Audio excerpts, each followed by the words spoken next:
ጤና ይስጥልኝ የተወደዳችሁ የእግር ኳስ ቤተሰቦች እንዴት አላችሁ? ሰላም ጎሳይ ነኝ። ለቻናሉ አዲስ ከሆናችሁ ሰብስክራይብ በማድረግ እንድትጀምሩ ላስታውሳችሁ። ፕሮግራሙን ከወደዳችሁት ደግሞ ላይክ እና ሼር እንድታደርጉ ይሁን። እናንተ ላይክ ባረጋችሁ ቁጥር ሌሎች የእግር ኳስ ወዳጆች ጋር ይደርሳልና ያን እንድታደርጉ በትህትና ጠይቃችኋለሁ። ስለምትሰጡኝ ውድ ጊዜ እጅግ አድርጌ አመሰግናለሁ። የትኛውም አይነት አስተያየት ቢኖራችሁ በፕሮግራሙ ላይ በአስተያየት መስጫ ሳጥን ውስጥ አስቀምጡልኝ፣ ሁሉንም እመለከታችኋለሁ። በዚህ ፕሮግራም የሊየም ሮስ ሲኒየርን ስንብትና እሱን ተክቶ የሚመጣው አሰልጣኝ ማን ሊሆን ይችላል የተዘረዘሩ እጩዎች አሉ። እነሱን አብረን እንዳስሳለን። የሊየም ሮስ ሲኒየር የ106 ቀናት ኤክስፐሪመንት ያለ ስኬት ተጠናቋል። እንደ ነገሩ ቡድኑን ሲመራ የቆየው አሰልጣኝ መጨረሻው ያው ስንብት ሆኗል። በተለይ ያለፉት ሳምንታት ቡድኑ በውጤት ይሁን በፐርፎርመንስ የከሰረበት ነበር ማለት ይቻላል። 5 ተከታታይ የሊግ ጨዋታዎች ሽንፈት፣ ጎል ሳያስቆጥር ከ1912 በኋላ ለመጀመሪያ ጊዜ የሆነ ነው። ይሄ በታሪክ እንግዲህ በጣም ለረጅም ጊዜያት ለ114 ዓመታት አካባቢ ማለት ነው። ከዛ በኋላ ነው ቼልሲ 5 ተከታታይ ጨዋታዎችን ጎል ሳያስቆጥር ሲሸነፍ ቡድኑ ከውጤት መራቁ ብቻ ሳይሆን ከንሰርን የነበረው በሊየም ሮስ ሲኒየር የመጨረሻ ጨዋታዎች ስር ቡድኑ ጎል እያስቆጠረም አልነበረም እና እሱ ዋናው ችግር እንደሆነ ማንሳት ይቻላል። ሮስ ሲኒየር ስታንፎርድ ብሪጅ የደረሰው የቀድሞ አሰልጣኝ ኤንሶ ማሬስካ ድንገተኛ ስንብትን ተከትሎ ነበረ። ጣሊያናዊው ከክለቡ ባለስልጣናት ጋር አለመስማማታቸውን ተከትሎ ሲሰናበቱ የብሉኮ ፈረንሳዊ እህት ክለብ ስታዝቡ አሰልጣኝ የነበረው ሮስ ሲኒየር ተስማሚ ተደርጎ ነበረ የተወሰደ። ወደዚህ ቡድን ሲመጣ የቼልሲና ስታዝቡ ክለብ ሞዴልም አንድ አይነት ፐርፐዝ ነው ያለው። በዛ ምክንያት ነው ሊየም ሮስ ሲኒየር ወደ ቼልሲ የመጣው። ያ ማለት ግን ሮስ ሲኒየር ለቼልሲ ትክክለኛ ሰው ነበር ማለት አይደለም። በተለይ በጨዋታዎች ሂደት ያንን በደንብ ተመልክተናል። የኤንሶ ማሬስካ አፕዴትም አልነበረም። ብዙ ጊዜ አሰልጣኞች ሲቀየሩ ወይም አንድ ክለብ ይህ አሰልጣኝ ለእኔ አይመጥንም ብሎ አሰልጣኝ ሲቀይር ከውጤት ሲጎል ከፐርፎርመንስም ሲወርድ ነው እና የተሰናባቸው አሰልጣኝ አፕግሬድ መሆን አለበት። የሚመጣው አሰልጣኝ ግን የኤንሶ ማሬስካ አፕግሬድ ነበረ ወይ ወይም አፕዴት ነበረ ወይ ሊየም ሮስ ሲኒየር ካልን አይደለም። ምክንያቱም በስኬት እንዳልተጠናቀቀ ተመልክተናል። ግን ሁሉን እሺ ባይ ተደርጎ እንደመጣም ደግሞ መርሳት የለብንም። በሊየም ሮስ ሲኒየር ስር የቼልሲ ፐርፎርመንስ እና ውጤት ከክለቡ ስታንዳርድ በታች እንደሆነ ተመልክተናል። ቼልሲ ቶፕ ክለብ ነው። እንደ ሊየም ሮስ ሲኒየር ያለ ወጣት አሰልጣኝ ሲመጣ ተስፋ ተጥሎበት ነበረ። ወጣት አሰልጣኞችን በፕሪሚየር ሊግ እየተመለከትን ስለሆነ ምናልባት ጥቂት ስኬት ካለ ግን ይሄ የቼልሲ ቡድን ጫናው ቀላል አይደለም። ወደዚህ መምጣት ከተሰናባቸው አሰልጣኝ በጣም የተሻለ ነገር ማሳየት ያስፈልጋል። ለሊየም ሮስ ሲኒየር ግን ያንን ማድረግ አልተቻለውም። ከክለቡ ስታንዳርድ በታች ነው ፐርፎርመንሱ ይሁን ውጤቱ ቡድኑን የሚመጥን ስላልሆነ ይሄ ቅሬታን አስነስቷል፣ በደጋፊዎች፣ በተጫዋቾች፣ በባለቤቶቹም ጭምርና በእርግጥ ሮስ ሲኒየር አጀማመሩ መጥፎ አልነበረም። በመጀመሪያ 9 ጨዋታዎቹ ሽንፈትን የቀመሰው በያኔው የሊጉ መሪ አርሰናል ነበር። አርሰናል እንግዲህ ከ200 ተከታታይ ቀናት በኋላ የፕሪሚየር ሊግ መሪነቱን በማንቸስተር ሲቲ ተነጥቋል። ሲቲ በርንሊን በማሸነፉ ምክንያት በነጥብ ከአርሰናል ጋር ተካክሎ ግን በጎል ልዩነት አሁን የሊጉ መሪ ነው። ለማንኛውም ያኔ የሊጉ መሪ ሆኖ ጠንካራው አርሰናልን ነበረ የሊጉ መሪ የነበረውን ጠንካራው አርሰናልን ነበር ያገኘው። ከመጀመሪያ 9 ጨዋታዎቹ 1 ሽንፈትን የቀመሰው የሊየም ሮስ ሲኒየር ቼልሲ በአርሰናል ነበረ። ከዛ በኋላ ደካማ ፐርፎርማንስ፣ ሽንፈቶች፣ ክፍተቶች በቡድኑ ላይ በጣም ብዙ ድክመቶችን እየተመለከትን መጣን። በሊጉ የደረጃ ሰንጠረዥ ታች ካሉ ቡድኖች ጋር ነጥብ መጋራት፣ ውጤቶችን አለማስጠበቅ፣ ጨዋታን አለመቆጣጠር፣ አሁን ደግሞ በመጨረሻ ሳምንታት ጎሎችን ከማስቆጠርም መጉደል አለው እና ይሄ በጣም ትልቅ ድካም እንደሆነ ተመለከትን በቼልሲ። በመጨረሻ 8 ጨዋታዎቹ ሊየም ሮስ ሲኒየር በ7ቱ ሽንፈት ነው ያስተናገደው። ይህ አሰልጣኝ በቼልሲ ትእዛዝ ሰጪም አስተዳዳሪም ወሳኝም አልነበረም። ስልጣን አልተሰጠውም፣ ሹመት እንጂ እንደተመለከት ነው እየሆነም የነበረው ያንን ነው። ውሳኔዎችን ለማሳለፍ ሲቸገር ከተጫዋቾች ጋር የገባበትንም ችግር በግልጽ ሜዳ ላይም የተመለከት ነው እንደሆነ አይተናል። ሲመጣም ጀምሮ ተፈርዶበታል። ይህ አሰልጣኝ ሁሉን እሺ ባይ ስለመሆኑ እንደው ለቼልሲን የሚመጥን አሰልጣኝ ሳይሆን እሺ ስለሚል ሁሉንም ባለቤቶቹ ለዚህ ሹመት አጩት እንጂ ይሄ አሰልጣኝ ለቼልሲ እንደማይመጥን ድሮ የሚታወቅ ነበር የሚለው አስተያየት ሰጪዎች አሉ። ያው ውሉ የ5 ዓመታት ተኩል ነበረ ሊያም ሮስ ሲኒየር ቼልሲን ሲቀላቀል። ከ4 ወራት ግን የበለጠ ቆይታ አልተፈቀደለትም። በ23 ጨዋታዎች 10 ሽንፈቶችን ያስተናገደው ይህ አሰልጣኙ አትራክቲቭ እግር ኳስ ስለመጫወት የተሰጠው ስም ነበረ አስቀድሞ። በእርግጥ ስታዝቡ በጣም ጥሩ ጊዜ ነበረው።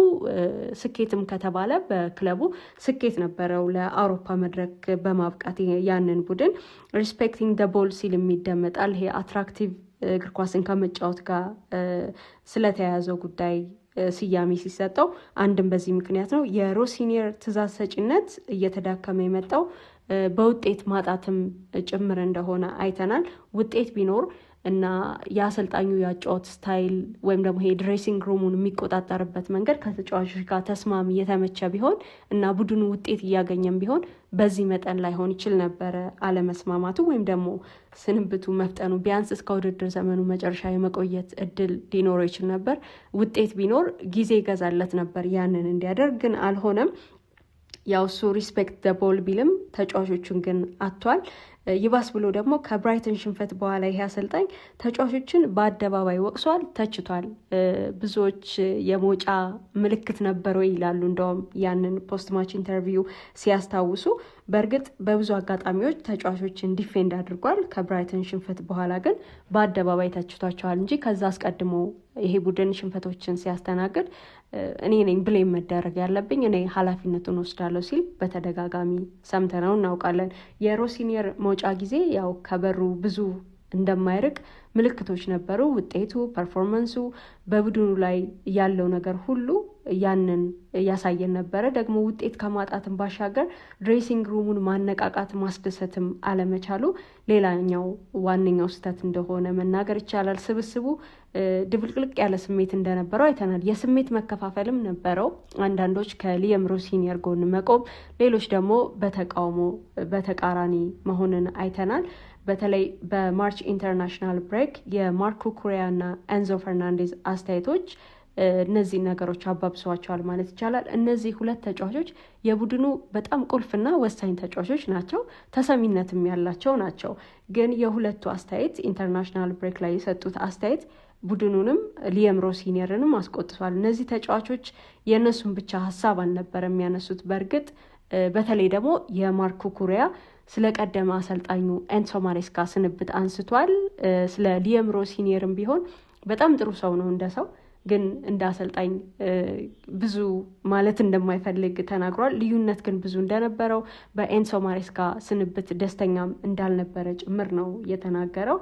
የእሱ የማርኮ ኩሪያ በዚህ በልዩነት ማንሳት ይቻላል። የኤንዞ እንኳን ያው ስለ ስፔን የተናገረው ስለ ሪያል ማድሪድ በብዙ ያለለት ነበረ። ያ አስተያየት ያው ከአርጀንቲና ጋር ተመሳሳይ ኢንቫይሮንመንት ስላለ ይመቸኛል የሚል አስተያየት መስጠቱን ተከትሎ የጨዋታ እገዳ ሁሉ ተጥሎበት 2 ጨዋታዎችን ተቀጥቶ እንደነበር እናስታውሳለን። ለማንኛውም እነዚህ አስተያየቶችም ተጨምረው በጣም ብዙ መረበሾችን በቡድኑ ላይ ተመልክተን ነበረ። ሮስ ሲኒየር እንግዲህ ከተጫዋቾቹ የጠበቀውንና የሚፈልገውን አላገኘም። እንደሚፈልገው ለቆይታው አልተባበሩትም እነዚህ ተጫዋቾች። ቡድኑ መሪ አጥቶ ቆይቷል። አምበል ያስፈልገው ነበረ። ትክክለኛ አምበል አለው ስቲል፣ ግን ቡድኑን የሚመራ ልምድ ያለው፣ በተሰበረበት ጊዜ የሚጠግነው፣ በደከመበት ጊዜ የሚያበረታው፣ የሚያነቃቃው አይነት መሪ ይፈልጋል ይሄ ቡድን። በሊያም ሮስ ሲኒየር ስር ግን ያንን በትክክል ለማግኘት አልተቻለም። አሰልጣኙ ተቸግሯል። መልበሻ ቤት፣ ሜዳ ላይ የተጫዋቾች ፐርፎርማንስ ከዚያም ባለፈ ደግሞ ከአንድም ሁለት ጊዜ ሊክ ያደረገ ቲም ኒውስ ሰምተናል በቻምፒየንስ ሊግ ከፔዤ ጋር በነበረ ጨዋታ እና ተጫዋቾቹ በአሰልጣኙ ብቻ ሳይሆን ልምድ በሌላቸው የባክሩም ስታፉም ደስተኞች አልነበሩም። እንደውም ንቀዋቸዋልም ይባላል። በተለይ በሜዳ ላይም ደግሞ ያንን ተመልክተናል። ተጫዋቾቹ ያንን ሲያደርጉ አይተናል። በብዙ የተመለከትንበትም አጋጣሚዎች ነበሩ። የቅርብ ጊዜ እንኳን የተመለከትነው በሜዳ ላይ ያየነው ነገር ዌስሊ ፎፋና ለመጨባበጥ እንኳን ቸል ሲላቸው አይተናል እና የማሬስካን ሀሳብ አስቀጥሎ ለመቆየት ወይም ያንን ሀሳብ ሰስቴን ለማድረግ ጥረት አድርጎ ነበር ይሄ አሰልጣኝ በመጀመሪያ ወደ ቼልሲ ሲመጣ እና ተሳክቶለትም ነበር አጀማመሩ። ግን አሁን ወደ ራሱ ሀሳብ ሲመጣና የራሱን ሀሳብ በተግባር ማዋል ሲጀምር ነገሮች አልሰሩለትም። የሆነ ሽግግር ይኖራል። የሽግግር ጊዜዎች ደግሞ ፈተናዎች አላቸው። ግን ይሄ ሰዓት ቼልሲ የቻምፒየንስ ሊግ ቦታን ይዞ ለማጠናቀቅ የሚያደርገው ጥረት ውስጥ እስካለ ድረስ የራሱን ሀሳብ ወደ ጎን ትቶ ውጤት ላይ ብቻ ቢያተኩር ያስፈልግ ነበረ። ግን ያ አልሆነም እና አንድም በዚህ ሽግግር ምክንያት ነው ነገሮች አልሰሩለትም። ለዚህ አሰልጣኝ ቁልፍ የሚባሉ ታክቲካል ውሳኔዎችንም ቢሆን በጥንቃቄና በጥልቀት መመርመር መፈተሽ ያስፈልገውም ነበር። የአሰልጣኞች ሽግግር ለአንዳንድ ተጫዋቾች ምቾት አይሰጥም። በታክቲክ በሲስተም በአጨዋወት ስታይል ለውጥ ምክንያት ማለት ነው ከብቃታቸው ይወርዳሉ። የቡድኑን ስልተ ምት ደግሞ ትክክል እንዳይሆን ምክንያት ይሆናሉ። እግር ኳስ ያው ሁሌም ስለ ኮሌክቲቭነስ ነው። የአንድ ተጫዋች መውረድ ወይም በሚገባው ፖዚሽን ላይ አለመጫወት ሌሎቹንም መነካካቱ ክፍተት መፍጠሩ አይቀርምና ያንን ተመልክተናል። ለምሳሌ የሞይሰስ ካይሴዶን ማንሳት እንችላለን። ከዚህ ቀደም ያው በደብል ፒቮት ነበር የሚጫወተው ይሄ ቡድን። አሁን ከደብል ፒቮት በሁለት ዲፌንሲቭ ሚድፊልደር ከመጫወት ወደ ሲንግል ፒቮት ሄዷል እና ይሄ ደግሞ ተጫዋቹ ብዙ ከቨር ለማድረግ በመሞከር ውስጥ አንድም ነገር ሳይሰራ ይባክናል ማለት ነው እና ያንን ተመልክተናል። ሮሲኒየር እንደ ሰው ጥሩ አፕሮች ቢኖረውም እንደ አሰልጣኝ እንደ ቼልሲ ያለን ቶፕ ክለብ ስለመምራት ከሆነ ግን ትክክለኛው ምርጫ እንዳልነበረ ግልጽ ነው። አሁንም በመጨረሻ ሰዓት ለውሳኔም ለማሳለፍ የተገደዱትም እነዚህ ባለሀብቶች በዚህ ምክንያት ነው። አሁን ጊዜው ሲደርስ የቼልሲ ባለቤቶች ጨክነውበት ውሳኔ አሳልፈዋል እዚህ አሰልጣኝ ላይ እና በቼልሲ ቤት ያው የአሰልጣኞች ቅጥር እንደምታውቁት ነው። እኚህ የቼልሲ አዳዲሶቹ ባለቤቶች በሮሲኒየር ላይ እንዳሰቡት ሳይሆን ቀርቷል። ቅር ተሰኝተዋል። ከስታዝቡ ሲመጣ ይሄ አሰልጣኝ አጀማመሩ እንዳልነው መጥፎ የሚባል አልነበረም። በጣም ጥሩ ይጫወት ነበረ። ውጤቶችም ደግሞ ነበሩት። ግን በዛው እንደሚቀጥል አስበው ያመጡት አሰልጣኝ ነገሩ ሁሉ ተቀይሮ እንዳሰቡት ሳይሆን ቀርቷል። ቅርም ተሰኝተውበታል እና ለነገሩ በቼልሲ ቤት የአሰልጣኞች ቅጥር ሊጸና የማይችል ማስተማመንም ሆኗል። በባለቤቶቹ የማይደገፍ ኃላፊነትም ሆኖ ለረጅም ጊዜያት ተመልክተናል። ሊየም ሮሲኒየር የመጀመሪያው አሰልጣኝ አይደለም። ሮሲኒየር ከብራይተን ሽንፈት በኋላ ስለ ተጫዋቾቹ በአደባባይ ተናገረ። እምቢተኛም ስለመሆናቸው፣ ስለ አቲቲዩዳቸው፣ ስለ ኤፈርታቸው ሁሉ እየተናገረ ነበረ። እንደውም ቻሎባ ከጨዋታው በኋላ ይህንን አስተያየት ሰምቶ ስለዚህ ሲጠየቅ ከዚህ በላይ ምን ማድረግ እንችላለን? እየተጫወትን ነበር። እንደው ከጨዋታው መጠናቀቅ በኋላ የተጫዋቾችን ሪያክሽን ካያችሁ ኤንዞ ፈርናንዴዝን ጨምሮ ወደ ደጋፊ ሄዶ ምንም ማድረግ አንችልም ሲሉ ነበረ በድርጊት የገለጹት ሀሳባቸውን። እንደው ሮሲኒየር እንዳለውም ግን ተጫዋቾቹ እምቢተኛ ሆነው አምፀውም ከሆነ ደግሞ ከሊየም ሮሲኒየር ስንብት በኋላ ሊመጡ ስለሚችሉ አሰልጣኞች ወይም እጩዎች ከሰሙ በኋላስ እንዴት ፐርፎርም ያደርጋሉ የሚለው ነገር በጣም አጓጊ ነው። በሁሉም ቡድኖች ማለት ይቻላል የአሰልጣኝ ለውጥ ሲመጣ የሆነ መነቃቃት፣ መነሳሳት ይኖራል። የሊየም ሮሲኒየር ስንብት ከተሰማ በኋላ እነዚህ ተጫዋቾች እውነትም እምቢተኛ ሆነው ከነበረ ስለሚመጣው አሰልጣኝ እያሰቡ አንድም በዛ አሰልጣኝ አይን ውስጥ ለመግባት ሌላ ደግሞ የውድድር ዘመኑን በጥንካሬ ለመጨረስ ጥረት ማድረጋቸው የማይቀር ነው እና እንዴት ባለ መንገድ ይጫወታሉ፣ እንዴት ፐርፎርም ያደርጋሉ እሱ ለማየት የሚያጓጓ ነው። የሊየም ሮሲኒየር ስንብትን ተከትሎ እንግዲህ የቼልሲ ብሉኮ ባለቤቶች ክለቡን ከገዙ በኋላ በባለቤትነት ከያዙት በኋላ ማለት ነው በእነሱ ስር 5ኛ ቋሚ አሰልጣኝ ለመቅጠር ፍለጋ ላይ ናቸው። አሁን እነዚህ የክለቡ ባለቤቶች እስከ ውድድር ዘመኑ መጨረሻ ካሉም ማክፋርለን ነው ይህንን ቡድን በጊዜያዊ አሰልጣኝነት የሚመራው። በእርግጥ ከዚህ ቀደምም የኤንሶ ማሬስካን ስንብት ተከትሎ ለ2 ጨዋታዎች ቡድኑን መምራቱ ይታወቃል። ከ21 ዓመት በታች አሰልጣኝ ነበር። ዋና ቡድኑን ተቀላቀለ። ደግሞ በባክሮም ስታፍ ውስጥም ሆነ ቼልሲ ዋና አሰልጣኝ አድርጎ ሊየም ሮስ ሲኒየርን ሲቀጥርና አሁንም ይሄ አሰልጣኝ በጊዜያዊነት እስከ ውድድር ዘመኑ መጨረሻ ይሄንን ቡድን ይመራል። ይሄንን ቡድን ሲመራ በዚህ አሰልጣኝ ስርም የውድድር ዘመኑን በጥንካሬ እንዲያጠናቅቅ ይጠበቃል። ቼልሲ የአውሮፓ መድረክ ተሳትፎና በኤፍኤ ካፕ ውድድር ደግሞ ያው ሴሚ ፋይናሊስት ሆኗል። እስከ ፍጻሜ መሄድ፣ ዋንጫ ማንሳት የማይጠላ ነገር ነው። ያው በዋናነት በውድድር ዘመኑ እንደ ስኬት ባይቀመጥም ግን ሴሚ ፋይናል ከመድረስ በኋላ የቀሩት ቡድኖች 4 ናቸው። ሊድስን የሚያሸንፍ ከሆነ የማንቸስተር ሲቲና ሳውዛምተንን አሸናፊ ያገኛል። ለፍጻሜ ከመድረስ በኋላም ደግሞ ለዋንጫ መጫወት የሚኖራል። ለማንኛውም ግን የውድድር ዘመኑን በጥንካሬ ማጠናቀቅ በዚህ ጊዜያዊ አሰልጣኝ ስር ቼልሲ የሚጠብቀው ነው። በቼልሲ ብሉኮ ባለቤትነት ስር 5 ቋሚ አሰልጣኞች የቆዩባቸውን ቀናት ስንመለከት ቶማስ ቱኸል 589፣ ግራሃም ፖተር 206፣ ማውሪሲዮ ፖቼቲኖ 325፣ ኤንሶ ማሬስካ 549 እና ሊየም ሮስ ሲኒየር 106 ቀናትን ቆይተዋል። ቶማስ ቱኸል የቻምፒየንስ ሊግ ዋንጫን አሸንፈዋል። ግን በጣልቃ ገብነት ምክንያት ከቼልሲ ጋር ለመቆየት አልቻለም። ግራሃም ፖተር በብራይተን በጣም ጥሩ ጊዜን ያሳለፈ አሰልጣኝ ነው። በቼልሲ ግን ያንን መድገም አልቻለም። ማውሪሲዮ ፖቼቲኖ ዋንጫ አያሳካ እንጂ በስፐርስ እንዴት ያለ አይደንቲቲ ያለው ቡድን እንደገነባ አይተናል።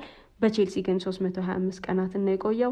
ኤንሶ ማሬስካ ረዘም ያሉ ቀናት ቢሆንም አሁንም በጣልቃ ገብነት ምክንያት ከቼልሲ ጋር ሳይቀጥል ባለመስማማት ተለያይቷል። ሊየም ሮስ ሲኒየር ከ106 ቀናት በኋላ ስንብቱ ተሰምቷል። ችግሩ እንግዲህ አሁን ከአሰልጣኞቹ ብቻ እንዳልሆነ በብዙ ማየት ይቻላል። ከባለቤቶቹም ጭምር እንደሆነ ነው የተመለከትነው። አብዛኞቹ አሰልጣኞች የእነዚህ ባለቤቶች የድሬሲንግ ሩም ምልልስን አልወደዱትም።